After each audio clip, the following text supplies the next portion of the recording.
राधा राधा श्री राधा राधा राधा राधा श्री राधा। परम सच्चिदानंद आनंद समुद्र प्रभु के चरणों का निरंतर सुमिरन, निरंतर स्मरण, निरंतर जप, यही हमें परमानंद की अनुभूति कराता है, समस्त क्लेश बंधनों से मुक्त कराता है। इसके लिए निरंतर स्मरण भजन की आवश्यकता है। भजन में निरंतरता बनी रहे, इसके लिए आवश्यक है भजन में रुचि होना। भजन में हमारी रुचि बढ़े, इसके लिए 3 बातें आवश्यक हैं। जीवन में यदि 3 बातें हों तो भजन में रुचि और निरंतरता स्वाभाविक आ जाए। ये 3 बातें हैं। पहला है भाव संशुद्धि, दूसरा है आचार संशुद्धि और तीसरा है शारीरिक संशुद्धि। भाव संशुद्धि किसे कहते हैं? महापुरुषों ने इस भाव संशुद्धि को बिना धारण किए कोई भजन में तन्मय नहीं हो सकता, ऐसा निश्चित किया है, अनुभव किया है।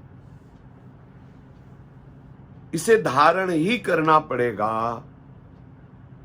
भाव संशुद्धि में सबसे पहले भजन करने वाले को ये निश्चय करना होगा, तभी भाव संशुद्धि प्रारंभ होगी कि मेरे इस भजन का, मेरे इस सत्कर्म का, पाठ का, ठाकुर सेवा का, सत्संग का, सबका फल हो प्रभु की प्राप्ति, प्रभु के चरणों में प्रेम। संपूर्ण संसार में कहीं भी कोई राग या आसक्ति या ममता या मोह न रह जाए।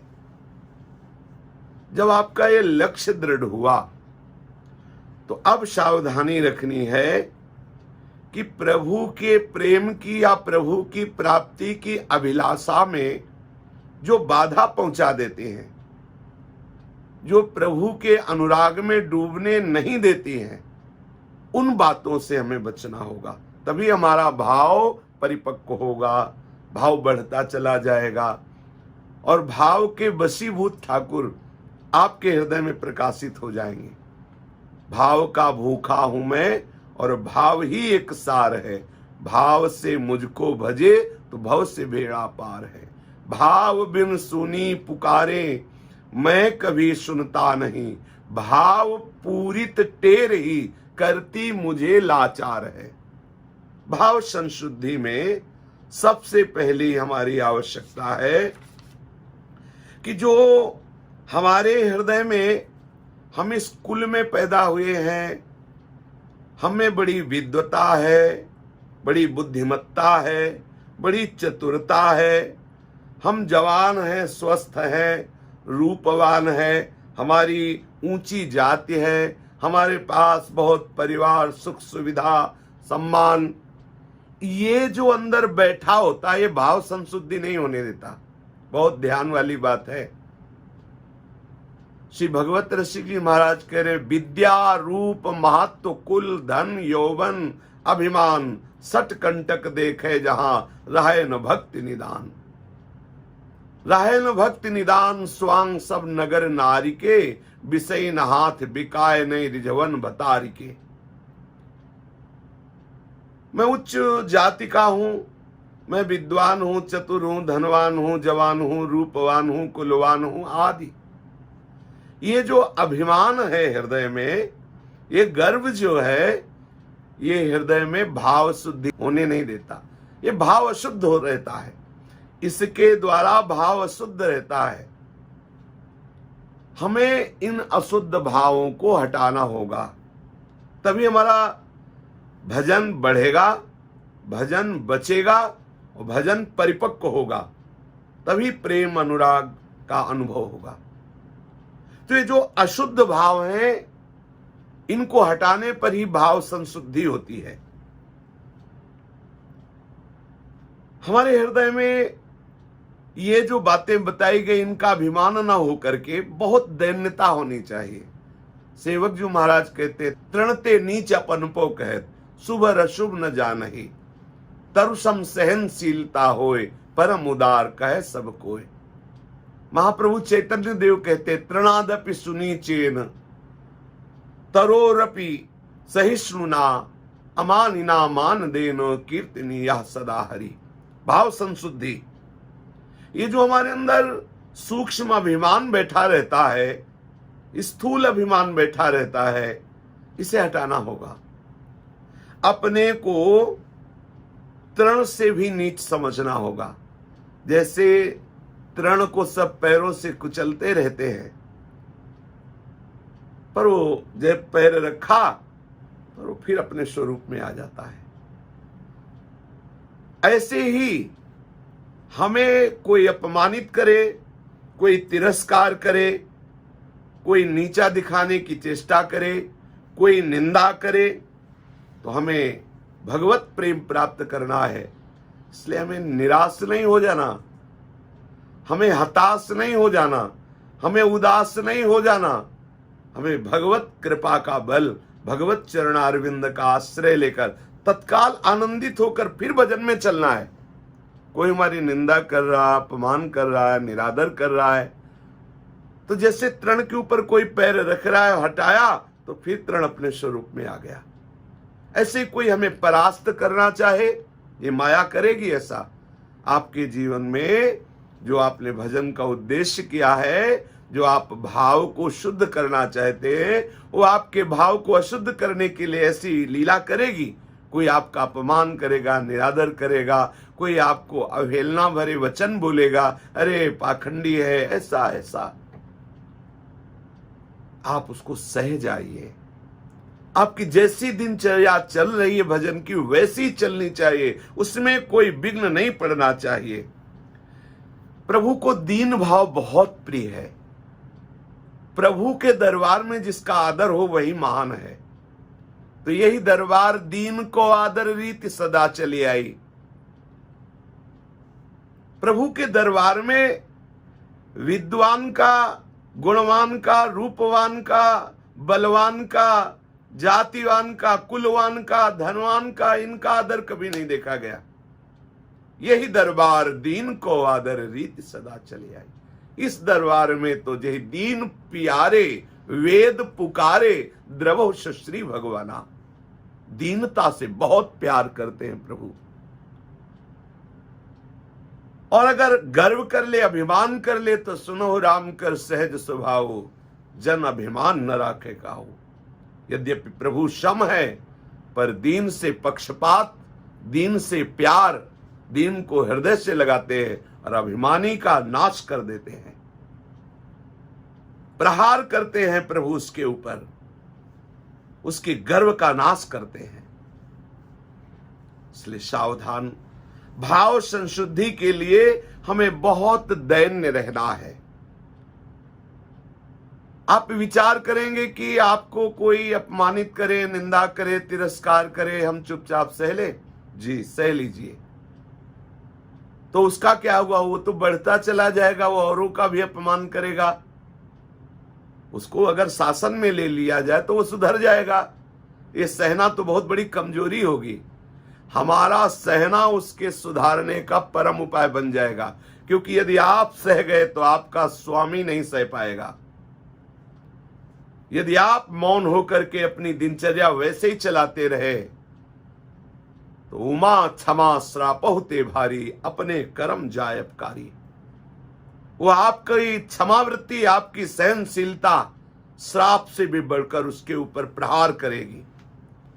और इधर इष्ट, अगर कोई इष्ट का अपमान कर दे तो सह जाते हैं, लेकिन जो अपराध भक्त कर करई, राम रोष पावक सोच रही। भक्त का अपमान करने वाला, भक्त की अवहेलना करने वाला बहुत शीघ्र नष्ट हो जाता है। इसलिए आप तो धैर्यवान बन करके अपने लक्ष्य की पूर्णता के लिए, भाव शुद्धि के लिए भाव मत बिगाड़िए। तरुसम सहनशीलता हो। जिस प्रकार वृक्ष जाड़ा, गर्मी, वर्षा आदि ये सब द्वंद्व सहता है, यदि कोई उसके समीप जाए, पत्थर मारे या कुल्हाड़ चलाए, तो भी वो छाया, छाल, पत्ता, पुष्प, फल ये देता ही है, उसकी हानि नहीं करता। ऐसे ही हम भगवत शरणागत हैं।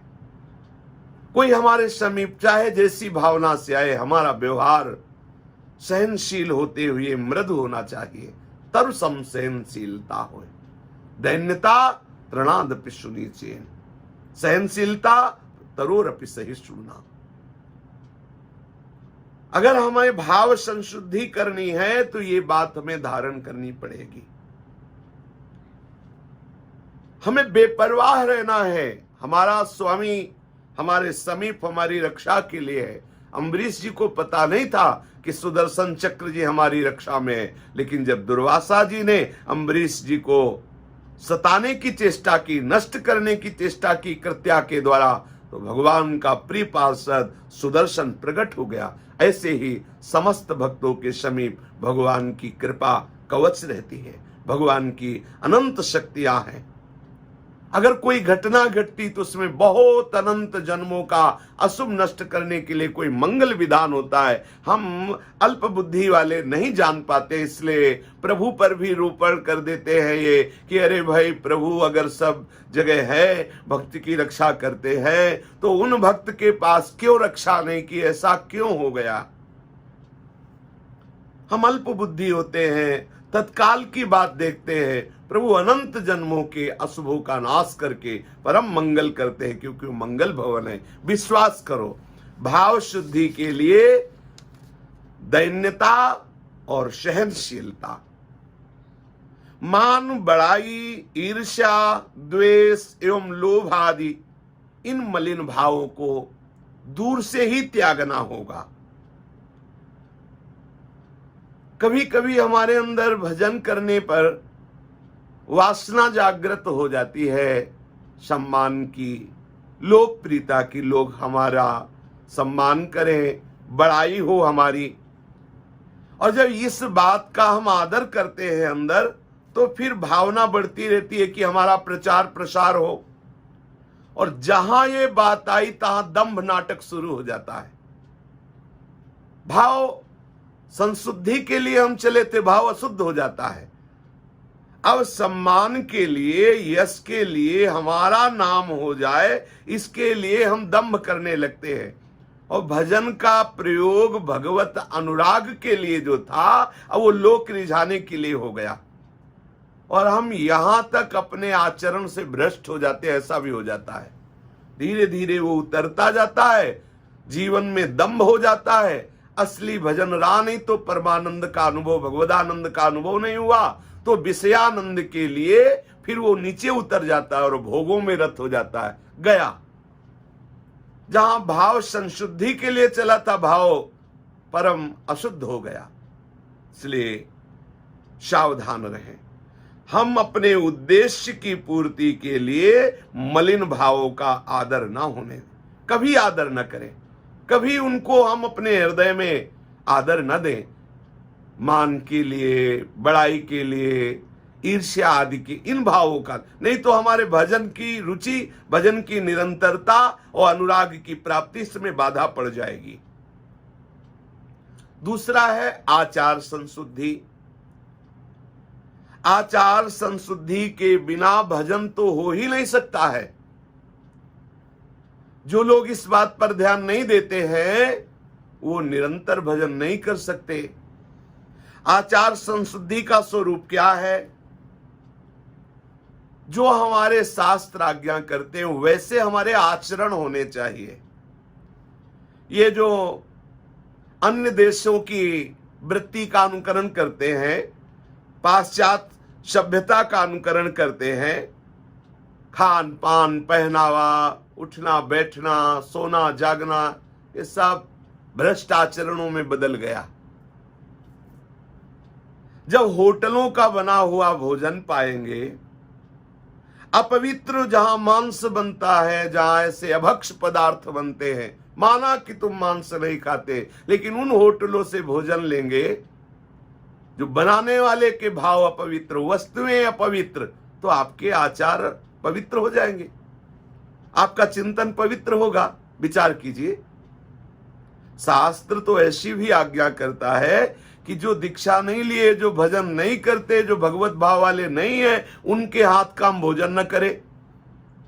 और होटलों में कैसे लोग बनाते हैं, और फिर जहां मांस बनता है, गंदे गंदे भाव वाले लोग हैं, वो कैसे आचरण करते हैं, वो किस तरह से पवित्रता का निर्वाह करते कि नहीं करते, ऐसे लोगों के द्वारा बने भोजन पाकर आप अपने आचरण सुधार पाएंगे, आप भगवत प्राप्ति कर पाएंगे।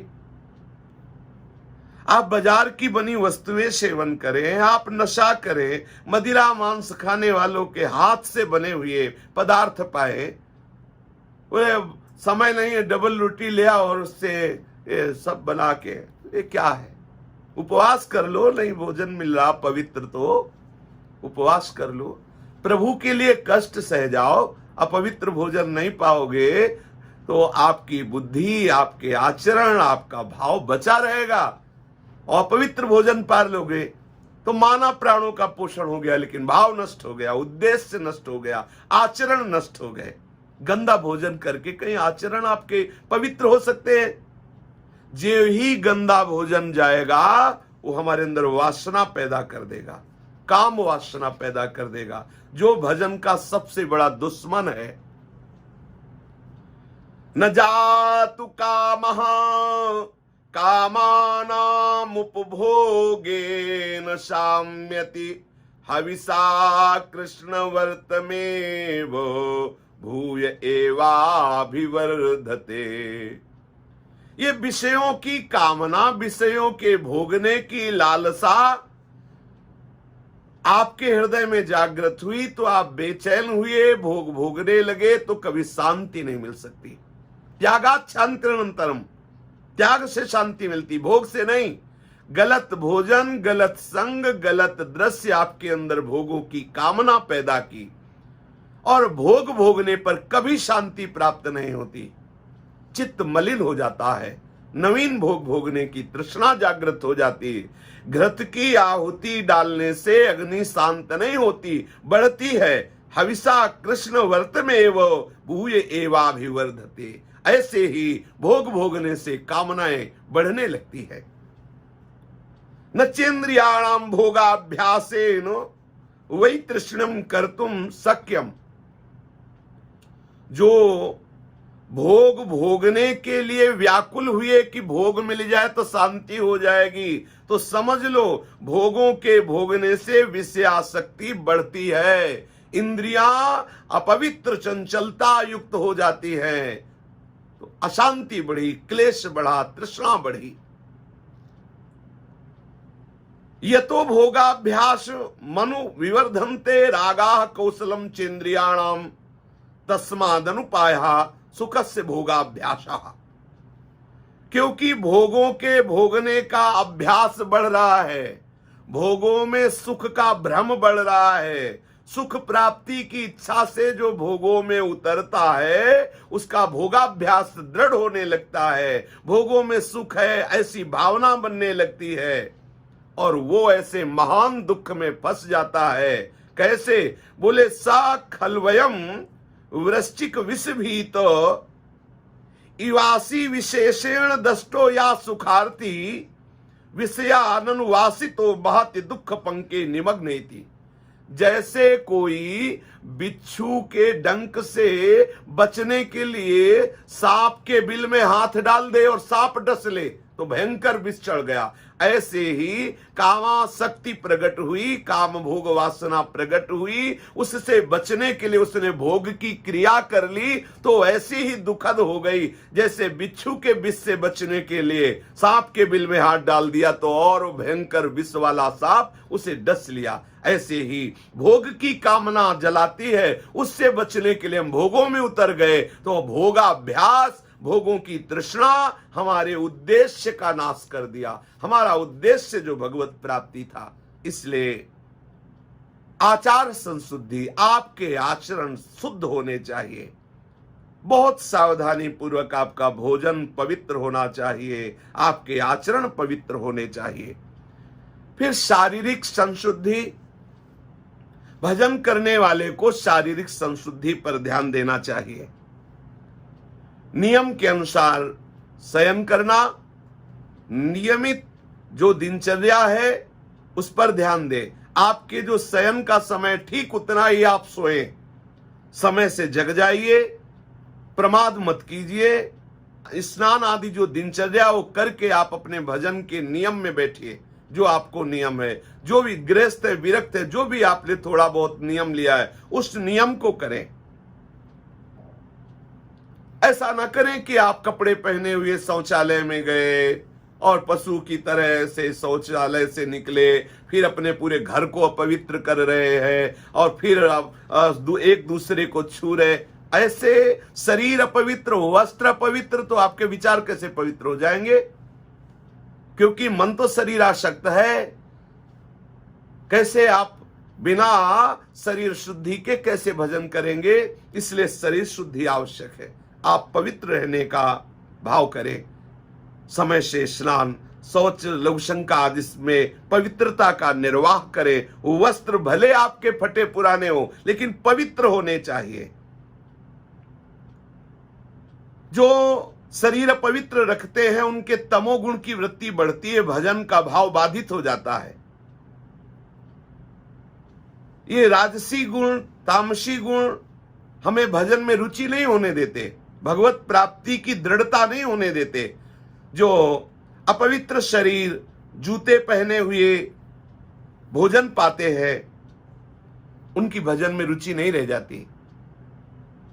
आप जूते पहने, अपवित्र शरीर है, मुंह जूठा है, कोई ऐसे पशु की तरह केवल उदरपुर, तो आपकी रुचि बनेगी भजन में, आपकी भजन की निरंतरता बनेगी। सावधान। भगवत भजन के लिए शरीर शुद्धि की आवश्यकता है और शरीर शुद्धि में ही आता है स्थान शुद्धि।